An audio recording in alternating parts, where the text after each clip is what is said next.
Selamat datang di Success Talk Total Quality Indonesia.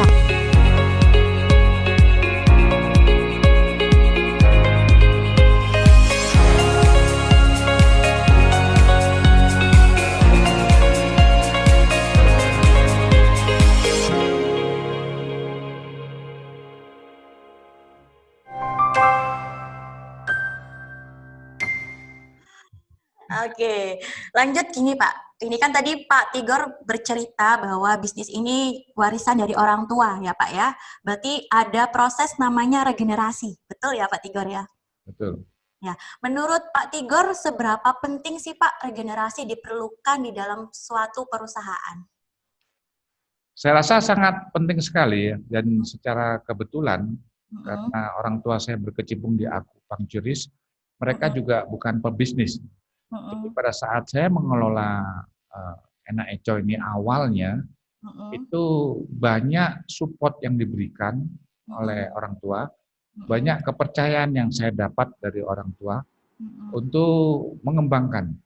Jadi mereka betul-betul mendukung apa yang saya lakukan, baik pembenahan kualitas, rasa, cara pemasaran, bahkan untuk beberapa distributor yang tidak mau ikut regenerasi, dalam arti kata tidak menerima saya juga sepengizin orang tua, bukan langsung cross-cut, tapi tetap mengajak mereka untuk ayolah berinovasi. Contoh, suatu wilayah Surabaya, waktu itu ada seorang yang sudah bertahun-tahun menjalankan produk kita di Surabaya, dan pada saat saya mau mengembangkan di Surabaya, kebetulan Surabaya itu dia hanya konsentrasi di pasar Pabean. Jadi itu pasar yang pasar Pabean, pasar Genteng. Pasar itu Genteng. Ya, itu merupakan pangsa pasar yang paling empuk sampai sekarang. Iya, oke. Nah, mereka tidak mau mengembangkan sampai ke supermarket, ke sini gitu. Terus saya ajak mereka untuk berkembang. Ayo Pak, kita kembangkan untuk di Surabaya. Tolong saya diberi daftar nama-nama toko yang Bapak sudah masuk, sehingga sales saya bisa membantu untuk mengembangkan. Setelah berkembang, maksud saya akan saya serahkan kembali ke Bapak itu untuk diteruskan.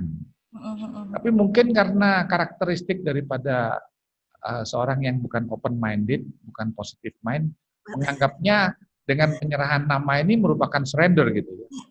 Jadi saya berkali-kali minta daftar itu sampai, kalau nggak salah saya beri waktu kurang lebih setahun. Tarik, akhirnya saya nggak bisa bertahan, saya kerahkan sales saya sudah kasih tahu deadline-nya, saya kerahkan sales saya ke Surabaya, 3 sales untuk turun di Surabaya untuk menyerang dan mengetahui, untuk mengetahui situasi kekuatan pasar kita. Yang mana akhirnya ketahuan bahwa barang-barang itu dijual oleh Bapak itu jauh lebih tinggi dari harga pokok. Jadi harga tidak tertata gitu ya. Nah, otomatis dengan harga yang sudah saya tata, diskon distributor yang sudah saya tata, toko berharap ambil dari saya bukan dari Bapak itu. Oh, jadinya seperti itu. Ya, jadi secara natural akhirnya Bapak ini pelan-pelan tergeser. Ini saya beritahukan kepada orang tua, dan orang tua mengatakan, apa yang kamu lakukan juga tidak salah, kamu sudah memberikan kesempatan. Nah, hal-hal support regenerasi seperti ini yang sebetulnya harus terjadi. Sehingga apa yang ada dalam benak saya benar-benar bisa dilaksanakan. Beberapa kegagalan maupun beberapa kemenangan yang saya dapat, itu semua diapresiasi oleh orang tua, dan saya dengan orang tua memang sudah terbiasa duduk berkomunikasi, berbincang-bincang seperti biasa, gitu ya. Jadi oleh sebab itu pada saat saya sudah waktunya untuk regenerasi ini pun, saya mengalami dan menjalankan hal yang sama. Tapi penting sekali karena saya merasa bahwa pada saat saya mengurus pabrik itu, cara pemikiran orang-orang yang sudah di atas saya itu jauh lebih pasif daripada saya. Betul, Pak. Mereka mau menerima, akhirnya perusahaan bisa berubah. Bisa berkembang tentunya ya, Pak ya, dengan open mind seperti itu gitu ya, Pak ya. Ya. Oke, lanjut Pak. Ini kan Bapak sekarang sudah persiapan Pak ya untuk regenerasi kedua, ya Pak ya. Kira-kira bagaimana Bapak mempersiapkan generasi kedua agar dapat melanjutkan kepemimpinan di Enak Ico saat ini Pak? Ya. Mm-mm. Sebetulnya bukan kedua ya, kalau saya Mm-mm. bilang malah ketiga Ketiga, ini. ketiga, Ketiga. oke. Ya. Dan pada saat ketiga ini, pada saat istri saya masih ada, Mm-mm. persiapan-persiapan kepada anak-anak, kebetulan istri saya juga terlibatannya tinggi sekali. Mm-mm. Jadi menimbulkan kesadaran bahwa entah pada saat itu ya, pemikiran istri saya, anak-anak besok mau bekerja apapun terserah, tapi Mm-mm. dia harus mengenal apa yang kita kerjakan. Oke. Ya, pada saat usia di SMP akhir Mm-mm. dan SMA, Mm-mm. ibu memang memaksakan, hampir mewajibkan Mm-mm. mereka untuk datang ke pabrik entah 2 hari sekali, cuma 1 jam 2 jam, dan Mm-mm. beberapa tugas-tugas pengecekan nota yang simpel-simpel ya, Ya, terus betul. pengecekan kas kecil itu diberikan sama ibu dan dibina mereka. Mm-mm. Bukan jadi istilahnya seperti dididik sebagai office boy lah ya. Mm-mm. Yang penting mereka ada hadir di Diajari dari situ. awal gitu ya Pak ya. Ya, bahkan pada saat Pak Aldo udah kuliah di Jakarta, Mm-mm. itu wajib tiap minggu Pak Aldo harus hadir di kantor Jakarta, Oke. mendengarkan sales untuk rapat. Heeh, betul. Dan memang tidak berbuat apa-apa, tapi diwajibkan sama ibu untuk ikut terlibat. Mm-mm, mm-mm, Nah, mm-mm. itu yang sudah dilakukan dengan pertimbangan bahwa eh, saya pun meneruskan ini karena Mm-mm. saya mengenal keterlibatan pekerjaan orang tua. Ya. Oke, betul. Dan istri saya juga dari keluarga usaha jamu, Mm-mm. jadi istri saya pun mengalami hal yang sama. Pada saat kecil sering diajak ke pabrik oleh orang tuanya, Mm-mm. oleh Mm-mm. mertua saya ya, untuk Mm-mm. belajar bagaimana mendidik karyawan, bagaimana untuk berbicara dengan karyawan. Jadi kehidupan itu sudah dikenalkan sejak kecil. Oke. Itu kurang lebih persiapan yang sudah dilakukan sebelum pendelegasian regenerasi. Oke, berarti sudah benar-benar dipersiapkan dari awal, Pak ya. Bahkan dari kecil, Pak ya, sudah diajak terjun ke produksi maupun ke keuangan dan lain-lain gitu ya, Pak ya. Betul. Jadinya menjadi lebih siap, Pak ya, saat sudah nanti dapat kesempatan untuk memimpin Ya, seperti itu. ya. Terakhir, Pak ya, seorang leader pastinya harus memiliki jiwa leadership ya, Pak ya. Bagaimana Pak Tigor bisa menumbuhkan jiwa seorang leader di dalam generasi Bapak selanjutnya saat ini? Seperti itu.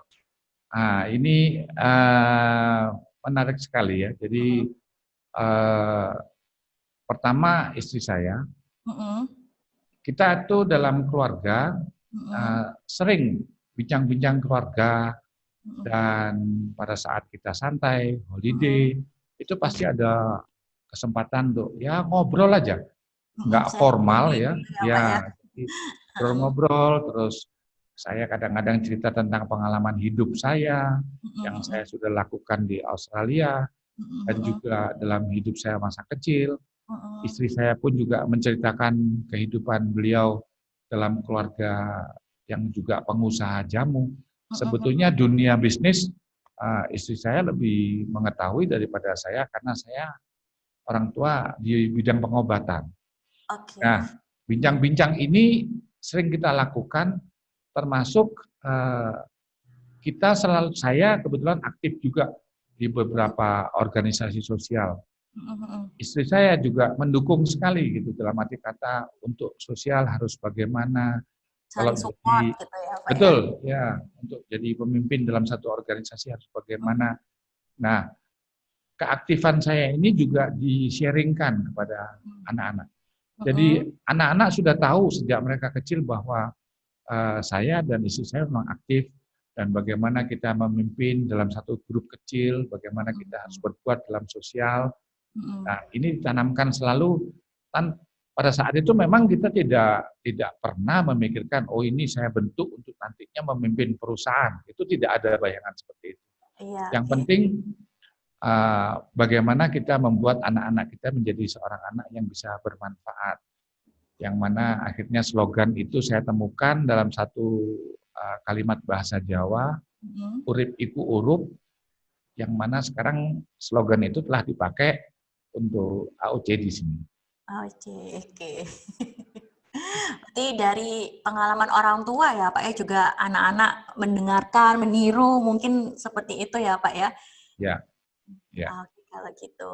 Oke, terima kasih Pak Tigor ya telah sharing dari bagaimana awal perjalanan Enak Eco ya, dari warisan orang tua sampai persiapan Pak Tigor untuk regenerasi selanjutnya ya Pak ya.